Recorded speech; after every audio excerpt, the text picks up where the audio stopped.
जय जिनेंद्र। जैन कहानियों में आज आप सुन पाएंगे चंदन मलयगिरी में वर्णित एक रोचक कथा।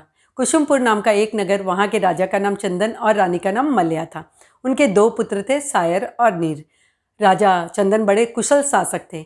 एक समय राजा चंदन के सपने में कुल देवी आती है और कहती है कि राजन, तुम्हारे दुख के दिन आने वाले हैं, तुम अपनी जनता के लिए दुख का कारण बनोगे, इसीलिए कुछ समय के लिए अपना राज्य छोड़कर चले जाओ। कुल देवी के आदेशानुसार दूसरे दिन सुबह सुबह राजा चंदन अपने परिवार के साथ साधारण वेशभूषा धारण करके निकल जाते हैं और पहुंचते हैं चलते चलते कनकपुर।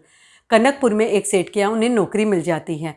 राजा चंदन बनते हैं सेठ के निजी सेवक, रानी मलया बनती है सेठानी की सेविका और दोनों बच्चे उनकी गाय चराते थे। सेठ ने उन्हें एक कोठरी दे दी जहाँ वे रहते, अपना भोजन पकाते और अपने दुर्दिन व्यतीत कर रहे थे। दिन में रानी मलया को जब समय मिलता जंगल में जाती, लकड़ियाँ काटती और बाजार में बेचा करती थी। एक समय कनकपुर के बाहर जंगल में एक सारथुआ आता है, लक्की बंजारे का। दुकानें लगती है, व्यापार शुरू हो जाता है। रानी मलया आज लकड़ियां काटकर उस और बेचने के लिए जा रही थी। लक्की बंजारे ने रानी मलया को देखा, उस पर मोहित हो जाता है और बाजार से दुगुने दाम में लकड़ियां खरीदने लगा। रानी मलया प्रतिदिन जंगल से लकड़ियां काटती और लक्की बंजारे को बेचा करती थी। रानी मलया को लक्की बंजारे की मनस्थिति की जानकारी नहीं थी। समय बीतने लगा। एक दिन सारथुआ उठने लगा, सारा सामान गाड़ियों में लादा गया और रानी लकड़ियां लेकर बेचने के लिए उधर जा रही थी। जैसे ही देखी कि सारथुआ उठ रहा है, वो लौटने लगी। तभी लक्की बंजारे ने कहा, जाती क्यों हो, लकड़ियां दे दो, मार्ग में हमारे काम आ जाएगी, लकड़ियां गाड़ी में रख दो। रानी लकड़ियां को गाड़ी में रखने के लिए जा रही थी। लक्की बंजारे ने अपने सेवकों को संकेत दिया और सेवकों ने रानी मलया को बंदी बना लिया और गाड़ी में बैठा दिया। रानी मदद के लिए बहुत पुकारती है, लेकिन पुकार सुनने वाला कोई नहीं था। मार्ग में लक्की बंजारे ने रानी को प्रणय निवेदन किया, बहुत आग्रह किया, लेकिन रानी नहीं मानती है। वो अपने सिल की रक्षा करना जानती थी। लक्की बंजारे ने सोचा, अब मेरी चुंगल से बचकर जाएगी कहाँ, एक न एक दिन समर्पण करेगी, मैं उस दिन का इंतजार करूँगा। इधर में जब रानी मलया घर नहीं पहुंचती है तो राजा चंदन बड़े परेशान हो जाते हैं और अपने पुत्रों को लेकर रानी की खोज में निकलते हैं। चलते चलते वे जंगल में पहुंच जाते हैं। उन्होंने देखा सामने एक पर्वतीय नदी बड़े उफान पर बह रही है। अब आगे जाना बड़ा मुश्किल था। उन्होंने अपने एक पुत्र सायर को पेड़ के तने से बांधा और दूसरे को कंधे पर बैठाया और नदी को पार किया। नदी पार करने के बाद नीर को पेड़ के तने से बांध दिया। नदी के भाव के साथ राजा तैर नहीं पा रहे थे क्योंकि नदी विपरीत दिशा में बह रही थी और भाव बहुत तेज था। अनेक प्रयास के बाद राजा ने हार मान ली और नदी के भाव के साथ राजा बह चले और राजा के हाथ में संयोग से पेड़ का एक तना आ जाता है। उसको पकड़ लिया राजा ने और बहते बहते जब नदी का भाव कम हुआ तो एक समतल स्थान पर पहुंच जाते हैं। वहां जाकर राजा चंदन मूर्छित हो जाते हैं। जब उनकी मूर्छा टूटी तो उन्होंने देखा वो दूसरे नगर में पहुंच चुके हैं। वे उठते हैं और नगर में जाते हैं। वहां पे उन्हें नगर उद्यान दिखाई देता है। वहां जाकर वे एक पेड़ के नीचे विश्राम करते हैं और उन्हें नींद आ जाती है। संयोग की बात है, वह चंपा नगरी का उद्यान था और चंपा नगरी के राजा का देवगमन हो गया था। राजा निसंतान थे। प्रचलित परंपरा के अनुसार अश्व को छोड़ा जाता है भावी राजा के चुनाव के लिए।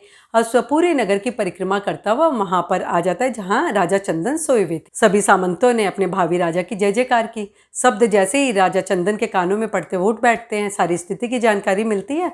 अब वे राजा बन गए थे। राजा बनने के बाद उन्होंने अपने खोजी सैनिकों को भेजा अपनी पत्नी और पुत्रों की खोज में, लेकिन कुछ हाथ नहीं लगता है। इधर में सायर और नीर पेड़ पर बंधे हुए थे। एक श्रेष्ठी आता है, दोनों बच्चों को खोलता है और अपने साथ ले जाता है। किसी तरह उन्हें जानकारी मिलती कि ये श्रेष्ठी पुत्र है। उसी अनुसार उनका विद्या अध्ययन प्रारंभ कर देता है। दोनों बच्चे बड़े हो जाते हैं, सभी विद्याओं में बिल्कुल पारंगत हो जाते हैं। अभी अपने पालक पिता से आज्ञा लेकर अपने माता पिता की खोज में निकलते हैं और चलते चलते वे पहुंच जाते हैं चंपा नगरी। चंपा नगरी के राजा के सैन्य बल में उन्हें नौकरी मिल जाती है और इधर लक्की बंजारा भी नगर नगर घूमता हुआ चंपा नगरी के बाहर मैदान में पहुंचता है। अपना सार्थ लगाता है, दुकानें लग जाती है। वह राजा के पास जाता है और सुरक्षा की मांग करता है, प्रार्थना करता है। राजा ने अपने सैनिक को आदेश दिया कि 2 सिपाही ने दे दिया जाए। सैनिक ने सायर और नीर को उस सार्थ की रक्षा के लिए, सुरक्षा के लिए भेज दिया। दोनों रात भर पहरा देते थे और रात में नींद ना आ जाए इसलिए दोनों आपस में बात किया करते थे। आज भी वे बात कर रहे थे और अपने बचपन की बात कर रहे थे। उसी सार्थ में, उस तंबू में रानी मलया बैठी थी जिनके कानों में ये शब्द पड़ते हैं।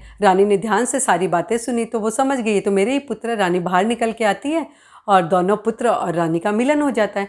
जब लक्की बंजारे को इस बात की जानकारी मिलती तो डर जाता है कि ये अभी राजा के पास मेरी शिकायत करेंगे। उससे पहले वो राजा के पास पहुंच जाता है और कहता है, मेरे पास एक महिला है जो मुझे जंगल में मिली थी, मैं आपको सौंपना चाहता हूँ, आप उसके परिवार का पता लगाइए। सायरा और नीर भी राजा के पास आते हैं प्रार्थना करने के लिए कि हमारी माँ को लक्की बंजारे ने बंदी बनाया है। सभी एक साथ दरबार में पहुंचते हैं, सबका मिलन हो जाता है, एक दूसरे से आप बीती बताई। राजा चंदन ने श्रेष्ठी का और पुत्रों के शिक्षा गुरु का सम्मान किया। जब कुसुमपुर में पता चलता है कि राजा चंदन चंपानगरी के राजा, वहाँ के सामंत आते हैं, प्रार्थना करते हैं कि आप अपना राज्य संभालें। राजा चंदन कुछ दिन चंपापुर रहते और कुछ दिन कुसुमपुर रहते। दोनों पुत्र राजा को राज्य संचालन में सहयोग करते। थोड़े दिनों बाद राजा ने एक पुत्र को चंपानगरी का और दूसरे पुत्र को कुसुमपुर का राजा बनाया। ये थी कहानी राजा चंदन की, जो आपने सुनी। जय जिनेंद्र। जैन धर्म की रोचक जानकारियों के लिए देखते रहिए जैन कहानियाँ। जिन आज्ञा विरुद्ध कुछ भी कहा तो मिच्छामि दुक्कडम।